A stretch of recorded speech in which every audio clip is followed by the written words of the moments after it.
আজকে আমরা শুরু করতে চলেছি যে একাডেমিক রাইটিং এর সেকেন্ড ক্লাস, ফার্স্ট চ্যাপ্টারের সেকেন্ড ক্লাস আজকে আমাদের। আমি আবার তোমাদের একবার সিলেবাসটা মনে করিয়ে দিতে চাই। দেখো, তোমরা যদি দেখো খুব ভালো করে, তোমাদের ফার্স্ট সেমিস্টারে যে মোট তোমাদের ফার্স্ট সেমিস্টারে ইংলিশ মেজরের যে পেপার, সেটার নাম হচ্ছে রিডিং, রাইটিং অ্যান্ড প্রেজেন্টেশন। এটা পেপারের নাম। তোমাদের মোট 3টি ইউনিট রয়েছে।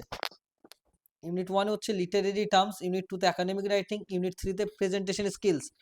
এটা থেকে কোনো কোয়েশ্চেন আসবে না, ওকে? এই দুটো ইউনিট থেকে আসবে। ইউনিট 1 থেকে তোমাদের কত নম্বর রয়েছে? 30 মার্কস। ইউনিট 2 থেকে 30 মার্কস। 30 + 30 = 60 মার্কসের এক্সাম কিন্তু তোমাদের হবে। ইউনিট 1 এ দেখো লিটারেরি টার্মস রয়েছে, মোট 14টা লিটারেরি টার্মস রয়েছে। অলরেডি আমরা 4-5টা কমপ্লিট করেছি। এবার দেখো একাডেমিক রাইটিং এ কিভাবে, দেখো লিটারেরি টার্মসে কোয়েশ্চেন কিভাবে হবে। 2 মার্কসে লিখতে হবে 10টা, 5 মার্কসে লিখতে হবে দুটো। 2 মার্কসের 10টা যদি লিখতে হয় তাহলে 20, 5 মার্কসের দুটো লিখতে হলে 10, 20 + 10 30 মার্কস হলো। একাডেমিক রাইটিং থেকে কি হচ্ছে, 5 মার্কসের দুটো লিখতে হবে, 10 মার্কসের দুটো লিখতে হবে, তাহলে 30 নাম্বার। তাহলে উপরে 30, ইউনিট 1 এ 30, ইউনিট 2 তে 30, সব মিলে 60 নাম্বারের এক্সাম দিতে হবে। মনে রাখবে ইউনিট 2 থেকে কোনো 2 মার্কসের কোয়েশ্চেন আসবে না, অনলি 5 and 10। ক্লিয়ার হয়েছে কিনা জানাও।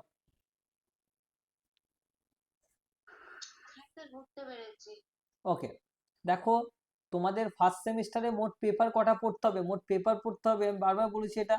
দেখবে major, minor, SEC, VSC, MDC, মোট 5টা পেপার রয়েছে। এটা হচ্ছে তোমার মেন পেপার, অনার্স পেপার এটা, বা মেজর পেপার। ওকে, মনে রাখবে মেজর তোমার ইংলিশ, মেজর যদি ইংলিশ হয় এসএসসিও হবে ইংলিশ। ওকে, এই দুটো পেপারই আমি তোমাদের পড়াবো। হ্যাঁ, শোনা যাচ্ছে না তোমার কথা, কেউ বলছো একটু ভালো করে কথা বলো। না না, এসএসসি বাংলায় হবে কেন, এটা ইংলিশে পরীক্ষা হবে, এটা ইংলিশ পেপার তো। হ্যালো শ্রেয়া, তোমার কথা শোনা যাচ্ছে না, আরেকবার বলো।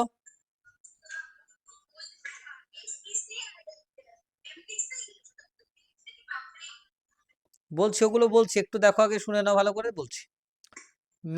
মেজর পেপারটা ইংলিশ, এসএসসি পেপারটা ইংলিশ। মেজর যদি কারোর ইতিহাস থাকে তাহলে এসএসসি পেপার ইতিহাসই হবে, কারণ মেজর যদি অঙ্ক থাকে এসএসসি পেপার অঙ্কই হবে। বোঝা গেল? তা এই মেজরটার এসএসসিটা তোমাদের আমি পড়াবো, এই দুটো পেপার আমি পড়াবো। মাইনর তোমরা দেখবে ফর্ম ফিল আপের সময়ই করে দিয়েছো। মাইনর দেখবে তোমাদের ফর্মে লেখা আছে, কারো পল সায়েন্স, কারো বাংলা, ঠিক আছে, কারো ইতিহাস। এই মাইনর, এমডিসি আর ভিএসসি, এই তিনটে কিন্তু তোমরা আলাদা কোনো স্যারের কাছে পড়বে। ওকে, আলাদা কোনো স্যারের কাছে পড়বে, যেখানে মাইনর, ভিএসসি, এমডিসি তোমাদের কমপ্লিট করানো হবে। ওকে, দেখো ভিএসসি প্রবাবলি তোমাদের সবার পরিবেশ, এনভায়রনমেন্টাল সায়েন্স, আর এমডিসি কলেজ ঠিক করে দেবে। ওকে, দেখো ভালো করে, আশা করছি ক্লিয়ার হয়েছে। এবার এই এসএসসি পেপারটার জন্য আমি তোমাদের একটা ব্যাচ ওপেন করব, আগেও বলেছি যে এসএসসি পেপারের জন্য আমরা খুব শীঘ্রই একটা ব্যাচ ওপেন করব, যেটার ফিস তোমাদের খুবই কম থাকবে। হয়তো পুরো সেমিস্টারের ফিস তোমাদের টোটাল 800 থাকবে শুধু এই পেপারটার জন্য। এটা এসএসসি পেপার, বোঝা গেল কথাটা? ইয়েস, হ্যাঁ শুভঙ্কর।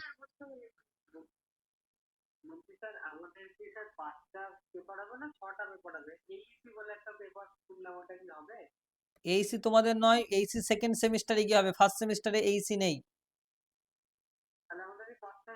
এই 5টা পেপার হবে। এবার মাইনরে দেখবে ফর্ম ফিল আপের সময় কেউ বাংলা নেয়, কেউ পল সায়েন্স, দেখবে ফর্ম ফিল আপে লেখা আছে তোমাদের।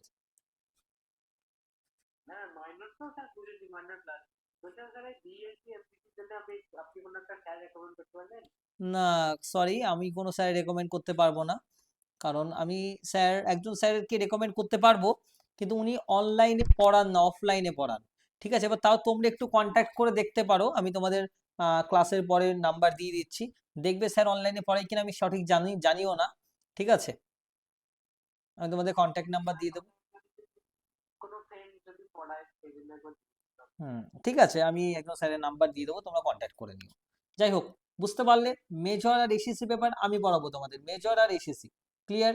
দেখো মেজর পেপার কত নম্বরের হবে? 60 নম্বরের হবে। অলরেডি আমি সিলেবাসটা কেন বারবার বলছি তোমার প্রথম থেকে, সিলেবাস যদি ক্লিয়ার না থাকে হবে না কিন্তু। তুমি যদি নাই বোঝো যে তুমি কি পড়ছো, তাহলে কি করে ভালো পরীক্ষা দেবে? ওকে, দেখো মেজর পেপার কি, এই যে মেজর হচ্ছে তোমাদের ইংলিশ। কত নম্বরের পরীক্ষা হবে? 60 নম্বরের। এই যে লিটারেরি টার্মস রয়েছে, একাডেমিক রাইটিং রয়েছে। একাডেমিক রাইটিং এর প্রথম চ্যাপ্টার হচ্ছে রাইটিং প্রসেস, এটাই আজকে আমি পড়াবো। চলো স্টার্ট করি। অলরেডি আমি এই চ্যাপ্টারটা শুরু করেছি, একাডেমিক রাইটিং এর চ্যাপ্টার 1, যেখানে আমি একাডেমিক রাইটিং কি এই সব নিয়ে বলেছি। একটা ভালো লেখা লিখতে গেলে কি কি বৈশিষ্ট্য থাকা দরকার সেটা বলেছি। দেখো, যেটা আগের দিন করিয়েছি, একাডেমিক রাইটিং মানে কি? একটা রিসার্চ পেপার, বা তুমি স্কুল কলেজে জমা দিচ্ছ সেগুলো হচ্ছে একাডেমিক। মানে কি? যে ইউনিভার্সিটি কলেজ রিলেটেড কোনো রাইটিং বা কোনো গবেষণা পেপার, সেটাই হচ্ছে তোমার একাডেমিক রাইটিং। এবার একাডেমিক রাইটিং লিখতে গেলে তোমাকে কি কি ফলো করতে হবে সেটাও দেখতে হবে কিন্তু, হ্যাঁ, সেগুলো সব বলেছি। ক্লাস 1-এ দেখবে রেকর্ডেড ক্লাস তোমাদের গ্রুপে অলরেডি দিয়ে দিয়েছি, যারা ক্লাস করনি তারা দেখে নেবে সবাই।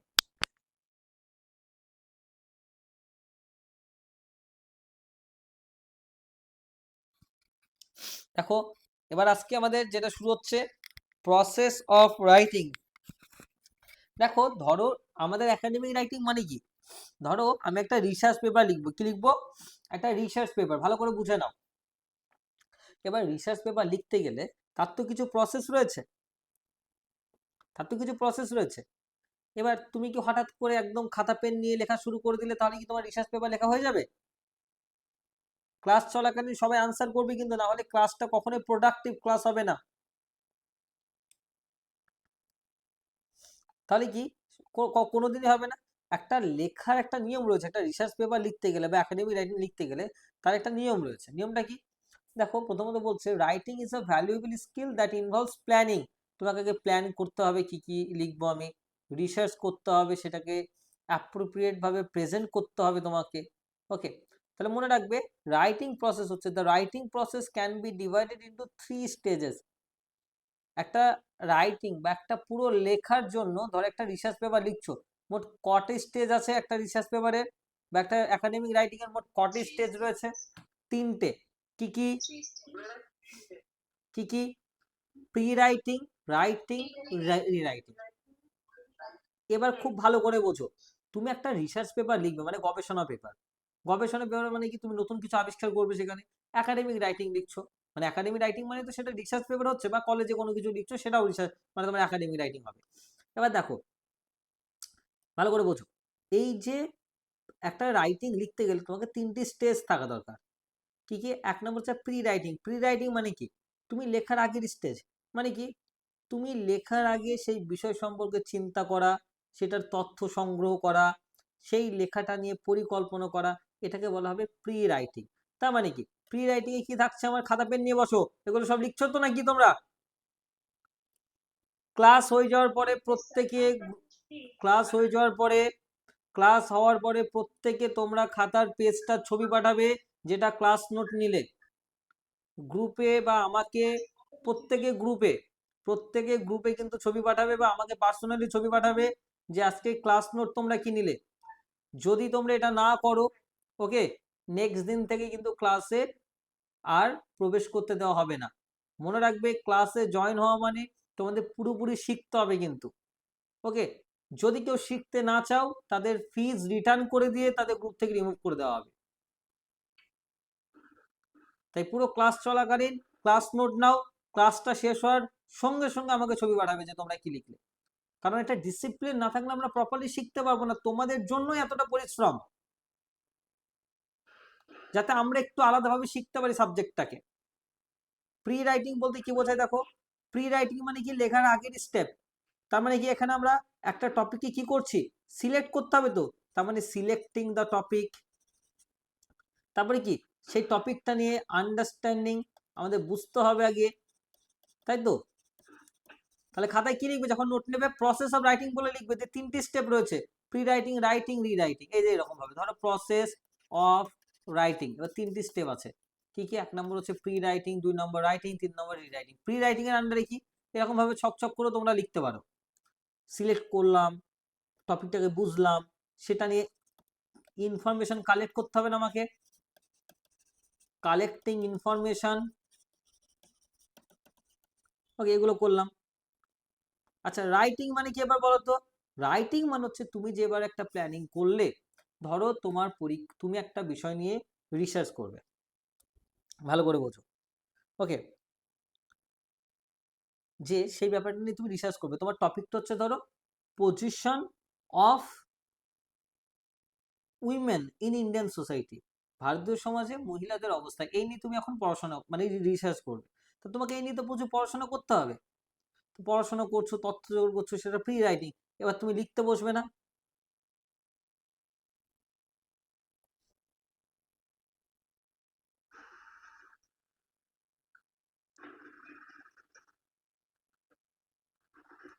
এই যে তুমি এবার লিখতে বসবে, এটা হচ্ছে তোমার রাইটিং এর মধ্যে পড়ছে, ওকে, এটা হচ্ছে তোমার রাইটিং এর মধ্যে পড়ছে। সিলেক্টিং এর পরে আন্ডারস্ট্যান্ডিং, তোমাকে বুঝতে হবে, তারপরে কালেক্টিং ইনফরমেশন, তথ্য জোগাড় করতে হবে, এগুলো, ওকে, বোঝা গেল? তুমি ধরো কোনো রিসার্চ পেপার লিখছো, কোনো রিপোর্ট লিখছো, কোনো ডিজার্টেশন লিখছো, অ্যাসাইনমেন্ট লিখছো, বা কোনো এসে লিখছো, সেগুলো সবই তো একাডেমিক রাইটিং। এবার এগুলো তোমাকে লিখতে বসলে তো আগে পড়াশোনা করতে হবে, টপিকটা সিলেক্ট করতে হবে, বুঝতে হবে, তথ্য জোগাড় করলে, এটা প্রি রাইটিং। রাইটিং এ কি করবো বলো দেখি আমরা? এবার লিখতে বসবো, সহজভাবে নেবে একদম। এবার আমরা রাইটিং কি করবো, জিনিসটাকে লিখবো। রি রাইটিং মানে কি জানো? মানে রাইটিং আমরা কি করবো, রাইটিং আমরা কি করবো বলো দেখি? রাইটিং আমরা কি করবো, লিখতে শুরু করব, তাই তো? এখানে আমরা ইন্ট্রোডাকশন লিখবো, 2 নম্বর কি লিখবো আমরা, মেন আইডিয়াটা ডেভেলপ করব, মেন আইডিয়া কি করব আমরা, ডেভেলপ করব। আনমিউট করো, যখন কথা বলবে তখনই মিউট করে রাখো, যখন কথা বলবে তখন আনমিউট করবে। মেন আইডিয়াটাকে ডেভেলপ করব। 3 নম্বর রাইটিং আমরা আর কি করব, আমরা লেখার সময় কি করব, আমরা লিখছি মানে কি, আইডিয়াটা ডেভেলপ করবো, আমরা এভিডেন্স দিতে হবে না লেখার মধ্যে। একাডেমিক রাইটিং মানে কি, একটা গবেষণা পেপার দিচ্ছ, তুমি আগের দিন এক্সাম্পল দিয়েছিলাম, ধরো তুমি পার্সোনাল মতামত দেওয়া যাবে একাডেমিক রাইটিং এ?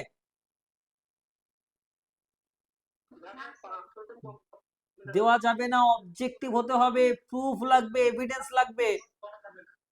হ্যাঁ, একদমই তাই, প্রুফ লাগবে, এভিডেন্স লাগবে, নিজস্ব মতামত দেওয়া যাবে না, ওকে। আচ্ছা, রিরাইটিং মানে কি? রিরাইটিং মানে তোমার লেখা হয়ে গেল, এবার তুমি কি কি লেখাতে ভুল করলে সেটা সংশোধন করতে হবে তো।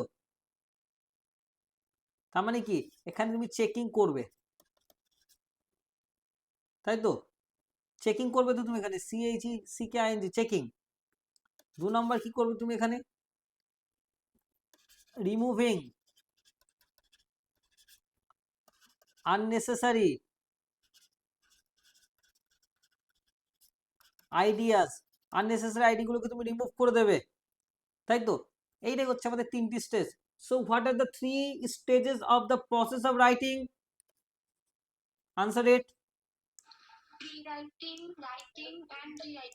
Very good. চলো, এবার আমরা প্রথম কি নিয়ে বলবো, প্রি রাইটিং নিয়ে বলবো। কি নিয়ে বলবো? প্রি রাইটিং নিয়ে। দেখো, প্রি রাইটিং বলতে কি, আমাদের লেখার আগের স্টেপ, মানে এই জায়গাতে আমরা টপিকটাকে বুঝবো। প্রি রাইটিং এ কি কি রয়েছে আমাদের, আমরা টপিকটা বুঝবো। দেখো, প্রি রাইটিং এর মধ্যে প্রথমে কি পড়ছে, understanding the scope of the given topic. Class note কিভাবে নেবে, মেন জিনিসগুলো লিখে রাখবে। প্রি রাইটিং বলে হেডলাইন করো, দিয়ে এই তার আন্ডারে প্রথমে কি লিখবে, প্রি রাইটিং এর মধ্যে কি পড়ছে, প্রথমে টপিকটাকে বুঝতে হবে, তাহলে understanding the scope of the given topic, তাই তো?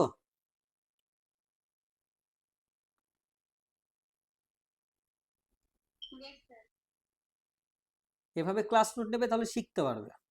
দেখো, তাহলে কি প্রি রাইটিং মানে কি, প্রি রাইটিং হচ্ছে লেখার আগের স্টেজটা।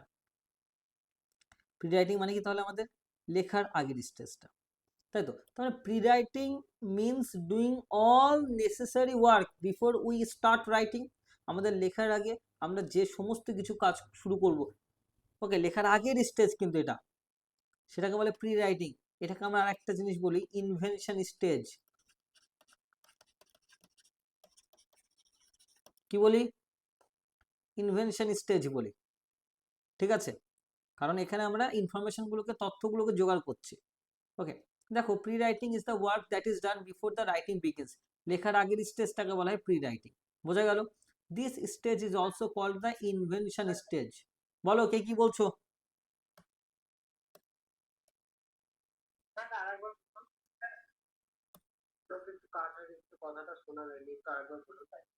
প্রি রাইটিং হচ্ছে লেখার আগের স্টেজ, শুনে নাও।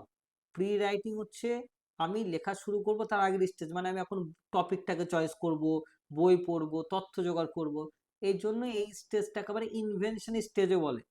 কি বলে? ইনভেনশন স্টেজ বলা হয়, ঠিক আছে। ধরো দ্য ভেরিয়াস ফেজেস ইনভলভড, আচ্ছা তাহলে প্রি রাইটিং এর মধ্যে প্রথমে আমাদের 1 নাম্বার কি, understanding the scope of the given topic. মানে প্রথম কি করতে হবে আমাকে, আমি একটা জিনিস নিয়ে ধরো রিসার্চ করব, ভালো করে বোঝো। ধরো position of women in Indian society, ভারতীয় সমাজে মহিলাদের কি অবস্থায় রয়েছে, তাহলে টপিকটা আমাকে বুঝতে হবে তো সবার আগে। তাহলে কি, প্রথমত understanding the scope of the given topic, বোঝা গেল। এবার কেউ ধরো এই নিয়ে কাজ করছে, evolution of telecommunication, manners maketh man, বা দি স্প্যানিশ কনকুয়েস্ট, মানে এইসব বিভিন্ন টপিকের উপরে কেউ গবেষণা করে না, কিভাবে টেলিকমিউনিকেশন ডেভেলপ হলো। আচ্ছা, একজন মানুষের ব্যবহার কিভাবে মানুষকে গড়ে তোলে, স্প্যানিশ কনকুয়েস্ট নিয়ে, হিস্টোরিক্যাল টপিক নিয়ে, মানে যাই হোক না কেন আমার টপিক হচ্ছে পজিশন অফ উইমেন। ধরো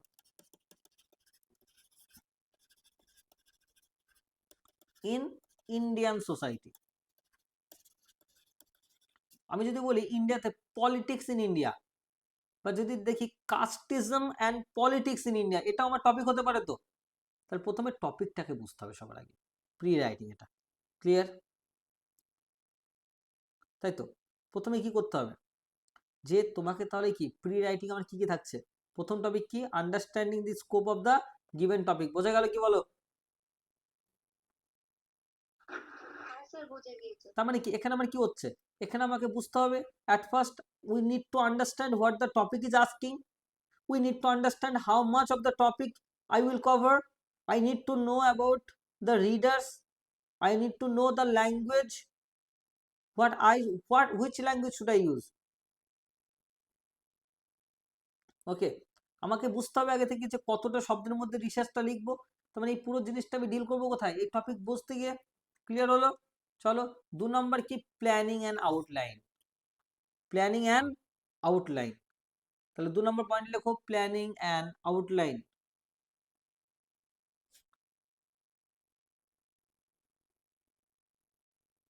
প্ল্যানিং অ্যান্ড আউটলাইন, বোঝা গেল? দেখো ভালো করে, আচ্ছা আমি না হয় একটা রিসার্চ পেপার তো লিখবো, কিন্তু তার আগে প্রথম স্টেপটা কি, প্রি রাইটিং। প্রি রাইটিং এর মধ্যে 1 নম্বর স্টেপ কি, টপিকটা বুঝলাম, তাই তো, তাই তো। 2 নম্বর স্টেপটা কি, আমাকে একটা প্ল্যানিং করতে হবে।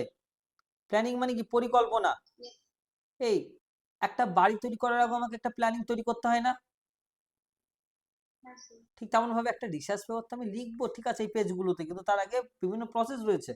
প্রথমে আন্ডারস্ট্যান্ডিং দ্য টপিক, টপিকটা খুঁজে বার করতে হবে, কোন টপিকের উপরে কাজ করব, টপিকটা আদৌ আজকের যুগে গুরুত্বপূর্ণ কিনা, এগুলো দেখতে হবে। 2 নম্বর হচ্ছে planning and outline. Planning and outline মানে কি, তুমি ধরো টপিকটা বুঝে নিলে যে কোন টপিকের উপর রিসার্চ করব।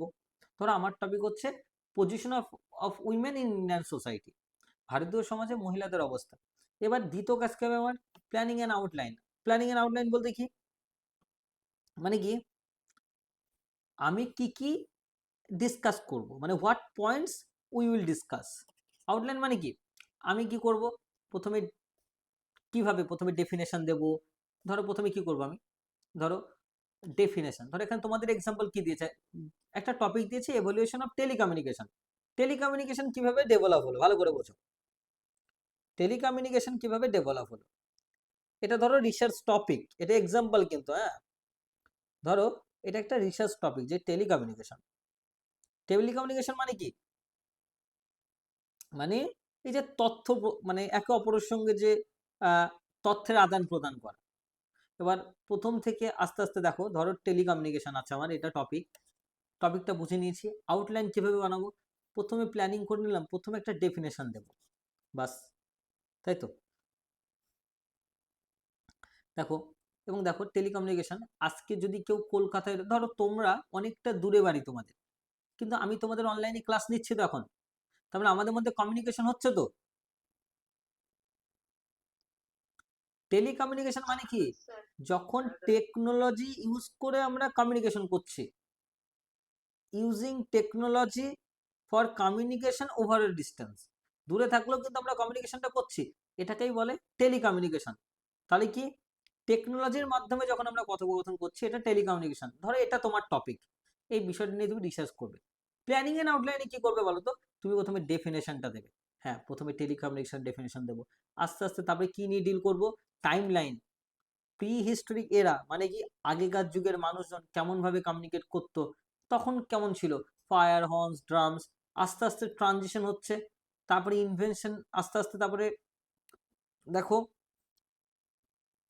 টেলিগ্রাফ, টেলিফোন, এইসব আস্তে আস্তে আবিষ্কার হচ্ছে। আজকের যুগে কি হচ্ছে, কম্পিউটার, নেটওয়ার্কিং, মোবাইল ফোন। মানে আমি কি করলাম, সেই প্রথম থেকে প্রি হিস্টরিক যুগে, ঐতিহাসিক যুগ থেকে আজকে পর্যন্ত, মডার্ন পর্যন্ত কিভাবে ডেভেলপ হয়েছে, এটা আমি আউটলাইনে করে নিলাম। তাহলে কি হবে, ছোট্ট আউটলাইন করলে কি হবে, এটাকে যখন আমি রিসার্চ পেপারে লিখবো আরো বড় করে লিখবো, তাই তো। প্ল্যানিং ছাড়া তো লেখা উচিত না, ক্লিয়ার। আর 3 নাম্বার কি, 3 নাম্বার কি আমি রিসার্চ পেপারে লিখবো effects, pros and cons, pros মানে ভালো দিক, কনস মানে খারাপ দিক, মানে অ্যাডভান্টেজ অ্যান্ড ডিসঅ্যাডভান্টেজ। এই প্রসেসটাকে আমরা কি বলি, প্ল্যানিং অ্যান্ড আউটলাইন। তাহলে একটা রিসার্চ পেপার লিখতে গেলে আমাকে আগে থেকে প্ল্যানিং করে রাখতে হবে না? এই প্ল্যানিংটা তোমার পরীক্ষার খাতাতেও করা উচিত। তুমি একটা নোট পড়ছো, সেই নোটটাতে ধরো 4টে প্যারা রয়েছে, প্রথম প্যারাতে কি রয়েছে, সেকেন্ড প্যারাতে কি রয়েছে, 3 নম্বরে কি রয়েছে, 4 নম্বরে কি রয়েছে, এভাবে ছোট্ট করে যদি তুমি একটু এই নোট করে নিতে পারো, এরকম ভাবে তোমাদের নোটটা পড়তে কিন্তু সুবিধা হবে। ক্লিয়ার হলো? তাহলে কি, প্রসেস অফ রাইটিং এর 3টি স্টেজ রয়েছে। একটা হচ্ছে প্রি রাইটিং, প্রি রাইটিং এর মধ্যে কি কি রয়েছে, টপিকটা বুঝলাম, আন্ডারস্ট্যান্ডিং দ্য টপিক। 2 নম্বর কি বলো,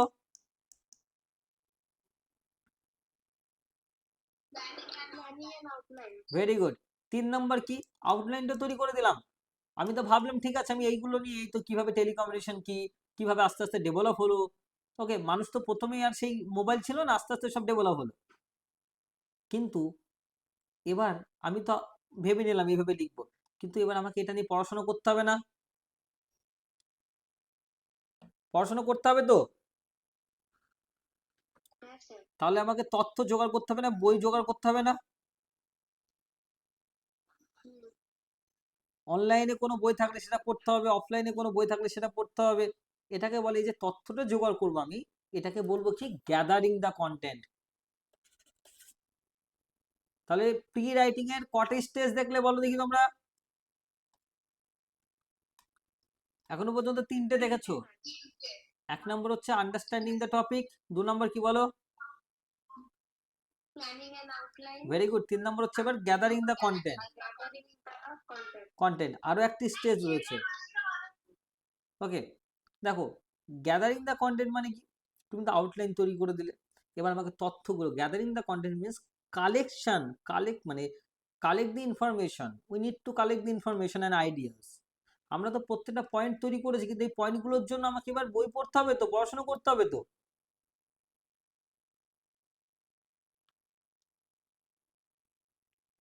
ওকে, দেখো, but we see that gathering the content বলতেছি, আমরা কি করতে পারছি, ধরো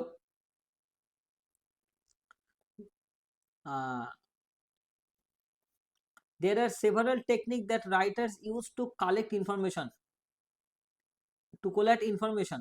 একটা টপিকের উপরে তথ্য নিতে গেলে আমাদের অনেক টেকনিক আছে, একটা টপিকের উপর তথ্য নিতে গেলে অনেক টেকনিক থাকে আমাদের, বুঝতে পারলে?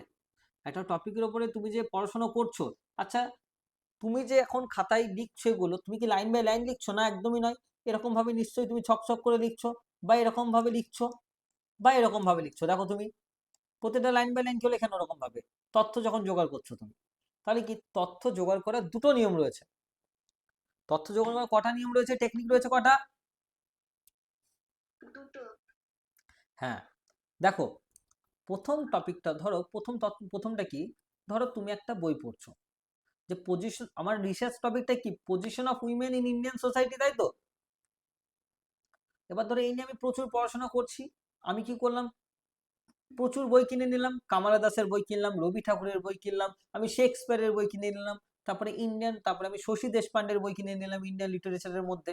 ওকে, রাজা রামমোহন রায়ের বই পড়ছি, এবং এই বইগুলো যখন আমি পড়ছি, ভালো করে বুঝে নাও কথাটা, হ্যাঁ, এই বইগুলো যখন আমি পড়ছি, পড়তে পড়তে তো আমার মাথায় অনেক আইডিয়া আসবে, ইয়েস অর নো?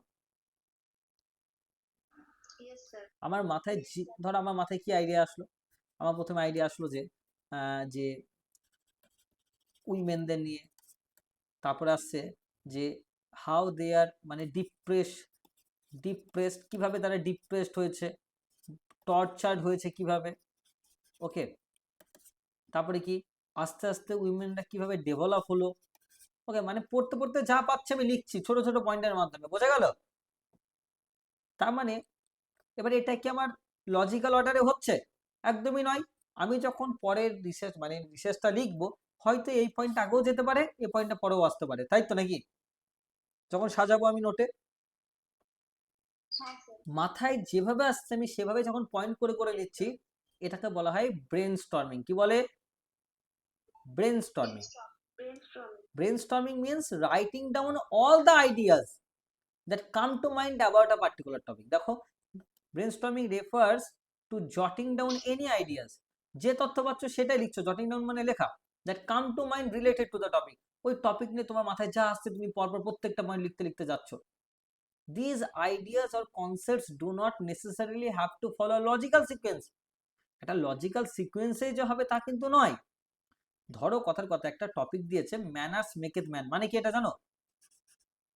যে ব্যবহারই, মানুষের বিহেভিয়ারই একজন মানুষকে তৈরি করে, তাই তো? এবার এই নিয়ে কি, আচ্ছা মানুষের ব্যবহার নির্ভর করে কিসের উপরে? তার কালচারের উপর না?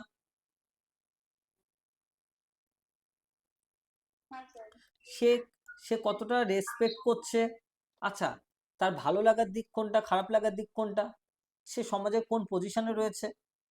ওকে, তার কমন কার্টেসিস, কি কি ভদ্রতা তার রয়েছে, বিল্ড কর্ডিয়াল রিলেশনশিপ, কিভাবে সবার সঙ্গে ভালো সম্পর্ক গড়ে তুলবে, কিভাবে ভালো কথা বলবে, এই সবগুলো। আচ্ছা, এই প্রত্যেকটা পয়েন্ট কিন্তু ম্যানার্স মেকের ম্যানের সঙ্গে জড়িত। এবারে কি আমি ছোট ছোট করে লিখে রাখলাম, মাথায় যা আসলো। এর মানে তো এটা না যে এটা একে লিখেছি মানে এটাই এক বা এটাই দুই, আমি পরে যখন সাজাতে যাব এটা এক হতেও পারে, এটা চারেও আসতে পারে। বোঝা গেল কথাটা? তাহলে ব্রেন স্টর্মিং মানে কি, একটা টপিক নিয়ে আমার মাথায় যা আসছে, ধরো কথার কথা বলছি, ক্রিকেট নিয়ে আমি ব্রেন স্টর্মিং দিব, ক্রিকেট নিয়ে, ভালো করে বোঝো। ক্রিকেট নিয়ে আমার মাথায় কি আসলো? আম্পায়ার, 2 নম্বর হচ্ছে ধোনি, 3 নম্বর হচ্ছে 11 প্লেয়ার্স, ঠিক আছে?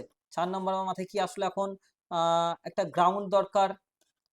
5 নম্বর হচ্ছে আইপিএল, ওডিআই, তারপর হচ্ছে টি20। আচ্ছা, তাহলে কি এই যে আমি মাথায় যা আসছে আমি লিখছি, এগুলো কি ব্রেন স্টর্মিং না? ব্রেন স্টর্মিং মানে কি, ব্রেনের ভিতরে একটা ঝড়, মাথায় যা আসলো আমি লিখলাম, এটাকে বলা হয় ব্রেন স্টর্মিং। ওকে, একটা বই পড়ছি ক্রিকেট নিয়ে, বইয়ে যা পাচ্ছে আমি পরপর পয়েন্টস করতে করতে যাচ্ছি, মাথায় যা আসছে আমার সেই রিলেটেড সেটাই আমি লিখবো, এটাকে বলে ব্রেন স্টর্মিং। ক্লিয়ার হয়েছে কিনা বলো?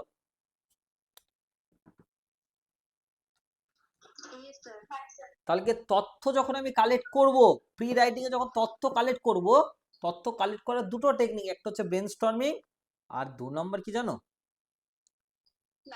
ক্লাস্টারিং। বলতে কি জানো তো, মাইন্ড ম্যাপ তৈরি করা, এই ম্যাপের মতো করে তৈরি করা, এটাকে বলে ক্লাস্টারিং, ঠিক আছে? প্রত্যেকটা আইডিয়াকে মাইন্ড ম্যাপ করে নাও, মাইন্ড ম্যাপ করে নাও এরকম ভাবে, এটাকে বলা হয় ক্লাস্টারিং। বোঝা গেল? মানে তুমি আর এরকম ভাবে পয়েন্টস পয়েন্টস করে লিখছো না, আর তুমি ডিরেক্ট একটা এই ডায়াগ্রামের মতো করে নিলে, এটাকে বলা হয় ক্লাস্টারিং। একটা এক্সাম্পল দিই, ধরো আজকের ক্লাসটার এক্সাম্পল দিচ্ছি আমি, তাহলে কি দেখলাম, পুরো প্রথম থেকে ক্লাসটা যদি দেখি আমি, ওয়েট, ধরো আমার টপিক হচ্ছে প্রসেস অফ রাইটিং, তাই তো? প্রসেস অফ রাইটিং এর 3টে ধাপ আছে না, প্রি রাইটিং, রাইটিং আর রি রাইটিং। প্রি রাইটিং এর আবার এখনো পর্যন্ত আমরা 3টে ধাপ পেয়েছি, কি কি বলো? বলো। Very good. তাহলে কি,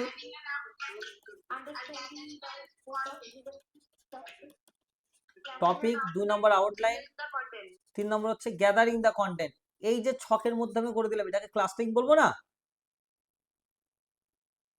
একটা মাইন্ড ম্যাপ তৈরি করে নেওয়াটাই ক্লাস্টারিং। তোমাদের দেখো, ভালো করে বোঝো, এই যে ম্যানার্স মেকেথ ম্যান, এখানে ছোট ছোট পয়েন্টটা লিখেছিল, এটা ব্রেনস্টর্মিং।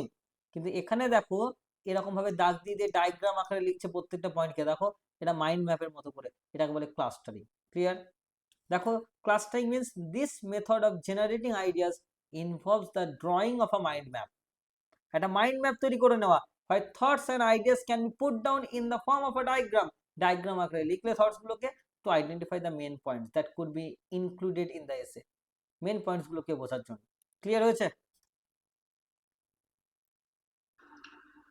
এবার প্রি রাইটিং এর লাস্ট পয়েন্টটা কি, তুমি কোন শব্দগুলো ব্যবহার করবে, একটা রিসার্চ রাইটিং এ কি ধরনের ভাষা তুমি ব্যবহার করবে সেটাকে ইউজ করে, এটাকে বলা হয় প্ল্যানিং দ্য ল্যাঙ্গুয়েজ।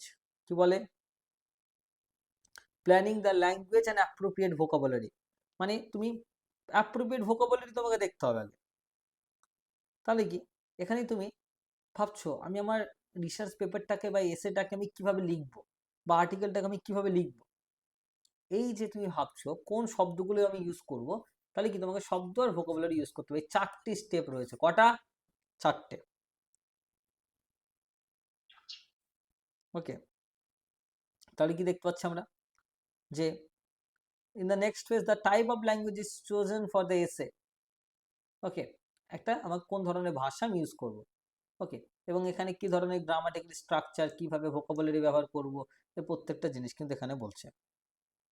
ওকে, এবার দেখো ভালো করে বোঝো, একটা আর্টিকেলের যখন লিখছি বা একটা এসে লিখছি বা যখন একটা থিসিস লিখছি, প্রত্যেকটার উদ্দেশ্য তো আলাদা। সুতরাং সেইভাবে করে আমাদের ভাষা ব্যবহার করতে হবে। একটা থিসিস হচ্ছে পিএইচডির ক্ষেত্রে লেখা হয়, তাহলে সেটার ভাষাটা অন্যরকম হবে। একটা আর্টিকেল 10 থেকে 15 পাতার হয়, সেটার ভাষা একটু অন্য হবে। একটা এসে লিখছি পরীক্ষার জন্য, সেটা একটু অন্য রকমের হবে। বোঝা গেল? তো এটা কিন্তু মাথায় রাখতে হবে। তাহলে কি আমাদের কোন ধরনের কারেক্ট গ্রামার, অ্যাপ্রোপ্রিয়েট ভোকাবুলারি, ওকে, আমাদের অডিয়েন্স বুঝতে হবে কোন ধরনের অডিয়েন্সের জন্য কোন কোন শব্দ ব্যবহার করব, এগুলো বুঝে আমরা কিন্তু প্রি রাইটিং আমাদের কমপ্লিট। এরপর আমরা কি পড়বো? রাইটিং পড়বো, দেন রি রাইটিং, তাহলে আমাদের কমপ্লিট। বোঝা গেল কথাটা? এবার আমাদের কি পয়েন্ট রয়েছে বলো? রাইটিং। কি রয়েছে? রাইটিং। তাহলে রাইটিং প্রসেসে 3টি স্টেপ, একটা হচ্ছে প্রি রাইটিং, রাইটিং, আর একটা হচ্ছে রি রাইটিং। প্রি রাইটিং এর 4টে ধাপ। কি কি? আন্ডারস্ট্যান্ডিং দ্য টপিক, দেন বলো প্ল্যানিং এন্ড আউটলাইন, আউটলাইন তৈরি করা, আর গ্যাদারিং কন্টেন্টটাকে তৈরি করব, vocabulary. Very good, very good, very good, very good. এবার দেখো আমরা এবার লিখতে বসলাম, আমাদের তো তৈরি হয়ে গেছে। আমরা কি দেখেছি? আমরা তো টপিকও চয়েস করেছি, আমরা প্ল্যানিংও করেছিলাম, সেটা নিয়ে তথ্যগুলো জোগাড় করেছি, নোটও বানিয়েছি, তারপরে আবার শব্দ ঠিক করে নিয়েছি কিভাবে কি লিখবো। এবার সময় এসে গেছে কিসে বলো তো? লেখার। Remember, writing is the second stage. তুমি প্রি রাইটিং এ যা যা করেছো, এবার তুমি একটা ড্রাফট বানাবে। ড্রাফট মানে খসড়া, তুমি এবার একটা লেখা বানাবে, তাই তো? ড্রাফট মানে কি জানো তো?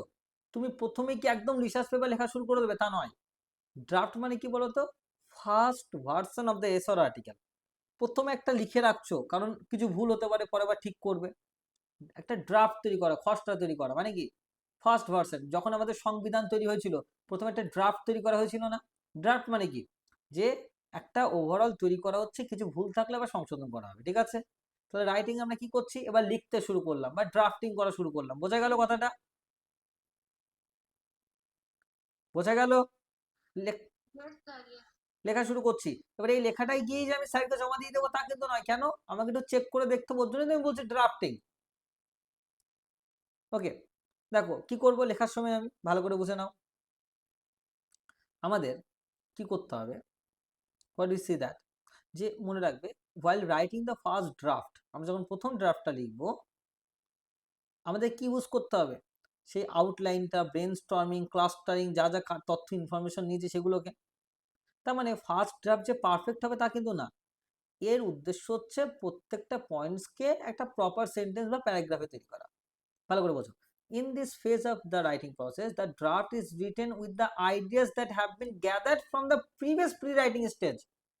প্রি-রাইটিং স্টেজে আমি যা যা নিয়েছি সেই প্রত্যেকটা জিনিসকে নিয়ে কিন্তু আমি এখানে এবার লেখা শুরু করবো, কারণ আগে আমি অলরেডি সব সাজিয়ে নিয়েছি prewriting. The outline of the topic, the ideas gather through the brainstorming and clustering technique can all be consulted. এই আগে যা যা সে আউটলাইন তৈরি করেছিলাম, যেগুলো ব্রেন মানে নোট যেগুলো গ্যাদার করেছিলাম, সবগুলোকে এবার লিখতে হবে তোমাকে। The first draft does not have to be completed in all respect. আরে ফার্স্ট ড্রাফট মানে পুরোপুরি তুমি ফাইনাল লিখছো না, এটা মানে কি বলতো, এক্সপ্যানশন অফ দ্য পয়েন্টস, যে পয়েন্টসগুলো আগে তৈরি করেছিলে সেগুলোকেই বড় করে লেখা। ওকে, কারণ এরপর তুমি আবার একবার ভালো করে পুরোটা লিখবে চেক টেক করে। কি বলছে, ফার্দার আবার তোমাকে এটা নতুন করে সাজাতে হবে, এবং তুমি ভালো করে বোঝো কি স্ট্রাকচার ফলো করবে। ধরো একটা রাইটিং লিখছো, এবার তুমি রাইটিং লেখার 3টি স্ট্রাকচার রয়েছে। একটা হচ্ছে ইন্ট্রোডাকশন দেবে, একটা বডি, তারপরে কনক্লুশন। তোমার পরীক্ষার আনসারের ক্ষেত্রে এরকম ভাবে লিখতে হয়, একটা ইন্ট্রোডাকশন, একটা বডি, একটা কনক্লুশন। ইন্ট্রোডাকশন মানে কি, ইন্ট্রোডাকশনে কি হবে, মেন সেন্ট্রাল আইডিয়াটা তোমাকে দিতে হবে, বোঝা গেল? ওকে, যে কিভাবে মহিলারা আস্তে আস্তে আমাদের সমাজে কিভাবে আগে কি পজিশন ছিল, ঠিক আছে, আমরা কি টপিক নিয়ে ডিল করতে চলেছি, এই সমস্ত কিছু আমি ইন্ট্রোডাকশনে দেবো। আমি কি টপিক নিয়ে লিখছি, এবং মহিলাদের, ধরো আমার টপিক হচ্ছে position of women in Indian society, তাহলে প্রথমে আমি বলে দেবো আমার টপিক হচ্ছে position of women in Indian society, তারপরে মহিলারা আগে কোন পজিশনে ছিল। ওকে, তারপর আস্তে, ওকে, তাহলে সেন্ট্রাল আইডিয়াটা আমি পুরো দিয়ে দিলাম এখানটাতে, তাই তো। এবার তারপরে কি মনে রাখবে, বডি। তার মানে আমি ইন্ট্রোডাকশনে মেনলি অডিয়েন্স জানবে যে আমি কি নিয়ে লিখতে চলেছি। বডিতে কি করবো আমরা, বডিতে হচ্ছে মেন আইডিয়াস গুলোকে এবার আমি ব্যাখ্যা করবো। এখানে আমরা বলবো যে মহিলারা আগে কেমন ছিল, তারপরে কিভাবে ডেভেলপ হলো আস্তে আস্তে, মানে তাদের আইডিয়াস গুলো কিভাবে ডেভেলপ হলো, তারপরে আস্তে আস্তে মহিলাদের কিভাবে এক্সপ্লয়েট করা হলো, আস্তে আস্তে তাদের কিভাবে ভোটাধিকার দেওয়া হলো, তাদের সমস্ত স্বাধীনতা আস্তে আস্তে দেওয়া হলো, কর্মসংস্থানে তাদের সুযোগ দেওয়া হলো। মানে এখানে বডিতে কি হবে, কন্টেন্টে শুধু বলেছিলাম ইন্ট্রোডাকশনে আমি কি নিয়ে লিখতে চলেছি। ডেভেলপ দ্য বডিতে কি হবে, মনে রাখবে মেন আইডিয়াস অ্যান্ড ডিটেলস, প্রত্যেকটা আলাদা আলাদা প্যারা করে তোমাকে লিখতে হবে, লজিক্যালি লিখতে হবে কিন্তু। এমন নয় প্রথম প্যারাটা একরকম হলো, দ্বিতীয় প্যারাটা আরেক রকম হলো, তা চলবে না। লজিক্যালি লেখো, এবং মনে রাখবে ওয়েল অর্গানাইজড হওয়া দরকার, খুব ভালো করে সাজাতে হবে, ক্লিয়ার হতে হবে। তোমার লেখাটা যেন অবজেক্টিভ হয়, পার্সোনাল মতামত দেবে না। তুমি বললে যে মেয়েদের বুদ্ধি কম তোমার রিসার্চ পেপারে লিখলে, কেন, আমি ছোটবেলা থেকে শুনে আসছি তোমার রিসার্চ পেপার ক্যান্সেল হবে। তুমি কি শুনে এসেছো, তুমি কি বুঝেছো সেটা বড় কথা নয়, তুমি যেটা প্রমাণ করতে পারছো সেটাই রিসার্চ পেপারের মেন কথা। বোঝা গেল কথাটা? তাহলে বডিতে আমরা কি করব, we need to develop the main ideas, তাই তো। এবার কনক্লুশনে কি করব, কনক্লুশনে আমরা কি করব, প্রত্যেকটা আইডিয়াকে আমরা, মনে রাখবে এই যে মানে একটা final understanding of the writer's argument of view point, মানে আমি জানি ডিসকাস করলাম সেটা আমি কনক্লুশনে আরেকবার তুলে ধরবো। ওকে, এবং একটা আমি ফিল্ড ওপেন করে দেবো যে মহিলাদের জন্য এই করা দরকার, আমি একটা সমাধানও দিয়ে দিলাম। Okay, the concluding paragraph should restate the central idea, পুরো সেন্ট্রাল আইডিয়াটাকে আরেকবার রিস্টেট করবো, মানে নতুন করে আরেকবার বুঝিয়ে দেবো, হ্যাঁ এটা এই করা দরকার। ওকে, বোঝা গেল? আশা করছি এটাকে কনক্লুশন বলে। তাহলে এটা আমাদের রাইটিং, এটা আমাদের রাইটিং। ওকে, বোঝা গেল? তুমি যে লিখলে তোমাকে একবার রিভিশন দিতে হবে তো, তুমি যে লিখলে লেখার পরে তোমাকে একবার এই যে ড্রাফটটা লিখলে, ড্রাফটটা একবার চেক করবে না ঠিকঠাক হলো কিনা, তাই তো। হ্যাঁ স্যার। এবার দেখো রাইটিং এ আমাদের 3টে স্টেপ রয়েছে, there 3 steps of writing, introduction, body and conclusion. এবার এই যে রাইটিংটা লিখলাম ওটাকে আমাকে রিভাইসিং দ্য ড্রাফট, আরেকবার ড্রাফটটাকে রিভাইজ করতে হবে, এটাকে আলাদা করে তোমাকে মনে রাখতে হবে সেরকম কোনো ব্যাপার না, ঠিক আছে। মানে তুমি এবার লিখলে একবার চেক করো। তাহলে রাইটিং এর স্টেপ কটা, যেমন প্রি রাইটিং এর মধ্যে 4টি স্টেপ ছিল, রাইটিং এর ক্ষেত্রে ওরকম আলাদা করে স্টেপ নেই, কিন্তু 3টে তুমি বলতে পারো, ইন্ট্রোডাকশন, বডি আর কনক্লুশন। ওকে, বোঝা গেল?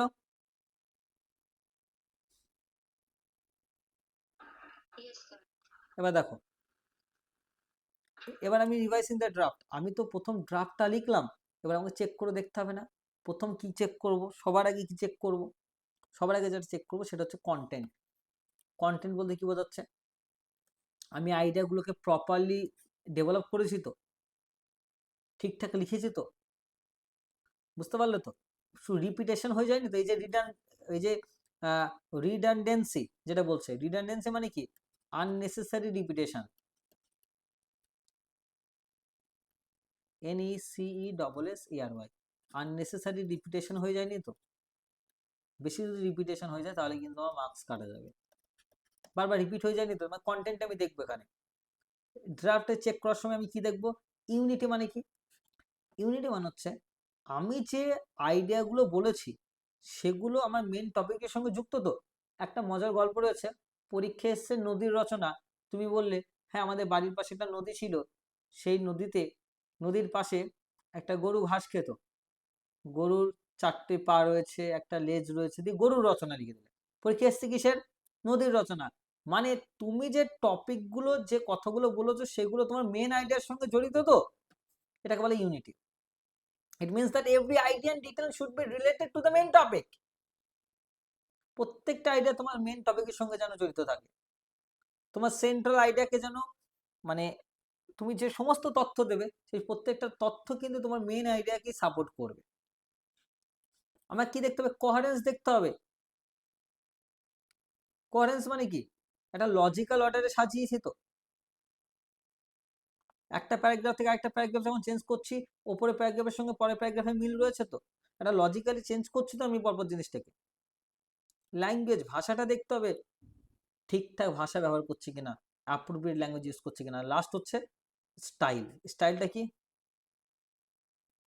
মানে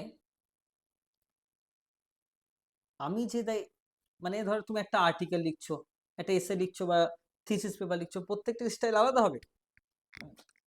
আর্টিকেল হলে 10 থেকে 15 পাতা, বা থিসিস পেপার হলে 180 থেকে 200 পাতা, ঠিক আছে? মানে স্টাইলটা তোমাকে মেনটেন করতে হবে। ওকে, স্টাইলটা তোমাকে দেখতে হবে। আশা করছি ক্লিয়ার হয়েছে। তাহলে কি, একটা ড্রাফটিং যখন আমি চেক করবো আমার কন্টেন্টগুলো সব ঠিকঠাক রয়েছে কিনা, ওকে, কন্টেন্টগুলো সব ঠিকঠাক রয়েছে কিনা আমার এখানে, তার মানে কি, স্টাইল বলতে আমি যেভাবে প্রেজেন্ট করেছি আইডিয়াটা ঠিকঠাক রয়েছে কিনা, স্টাইলটা, লেখার স্টাইলটা সব ঠিক রয়েছে কিনা দেখলাম। তাহলে কি ক্লিয়ার হলো রাইটিংটা, পুরো রাইটিং স্টেপ। লাস্ট স্টেপ কি? রিরাইটিং। আচ্ছা, রিরাইটিং মানে কি? রিরাইটিং হচ্ছে লাস্ট স্টেপ, ওকে, যেখানে লাস্ট মিনিট চেঞ্জ করতে হয়। রিরাইটিং মানে কি? রিরাইটিং মানে হচ্ছে তোমাকে নতুন করে এখানে চেঞ্জ করে লেখা, যে সমস্ত জিনিসগুলো এবার চেঞ্জ করা দরকার চেঞ্জ করে নতুন করে তুমি তৈরি করলে, ওকে। এবার রিরাইটিং মানে কি? তাহলে rewriting is the last stage of the writing process. এখানে কি কি থাকে? এখানে এডিটিং থাকে, তোমাকে এডিট করতে হতে পারে। প্রুফ রিডিং মানে কি? প্রুফ রিডিং মানে হচ্ছে কমা, ফুল স্টপ, সেমিকোলন, কোলন সব ঠিকঠাক জায়গায় রয়েছে কিনা এগুলো দেখতে হবে, বোঝা গেল? Are making appropriate last minute changes, last minute কি কি চেঞ্জ করা দরকার, ওকে। রিরাইটিং এর মধ্যে তাহলে কি দেখলাম? Editing and proofreading. কি করতে হবে আমাদের? যে এডিট করতে হতে পারে কোনো জিনিসগুলোকে। প্রুফ রিডিং মানে কমা, ফুল স্টপ, পাঞ্চুয়েশন, যেগুলো অ্যাকচুয়ালি কোটেশন সব ঠিকঠাক রয়েছে কিনা সেটা আমাদের দেখতে হবে, ওকে। এই যে যখন আমরা চেক করছি, এডিট করছি, তখন আমাদের দেখতে হবে ওই যে সেই থটগুলো আবার পরপর সাজিয়ে লিখেছি কিনা, লজিক্যালি কানেক্টেড কিনা, আইডিয়াস গুলো ঠিকঠাক দিয়েছি কিনা, ওকে, কোনো তথ্য গ্যাপ যায়নি তো, মিস যায়নি তো, ওকে। এই জিনিসগুলো কিন্তু আমাদের দেখতে হবে, বোঝা গেল? সো এই যে এডিট করতে গিয়ে এগুলো দেখলে। প্রুফ রিডিং মানে কি? স্পেলিং, পাঞ্চুয়েশন, গ্রামাটিক্যাল স্ট্রাকচার, এগুলো তোমাকে মেনটেন করতে হবে, ওকে। এই হচ্ছে আমাদের কমপ্লিট চ্যাপ্টারটা। সো এই চ্যাপ্টার তোমাদের কমপ্লিট পুরোপুরি ভাবে।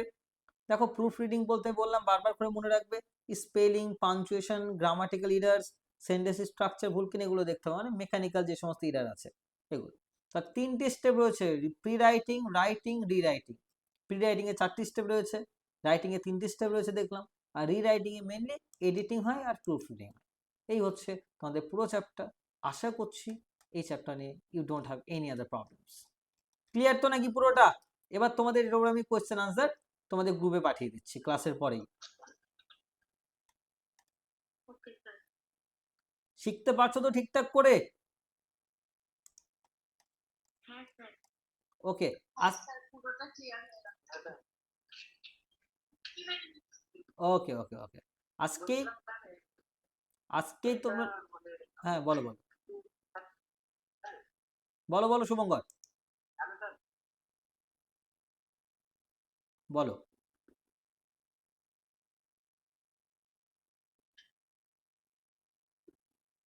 বলো শুভঙ্কর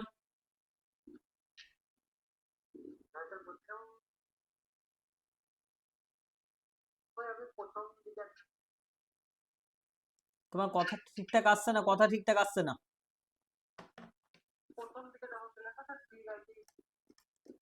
হ্যাঁ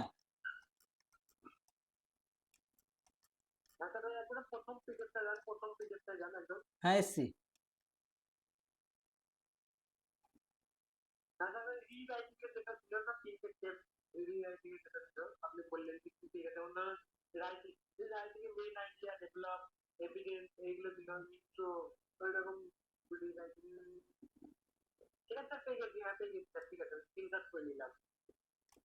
ওকে ওকে ঠিক আছে।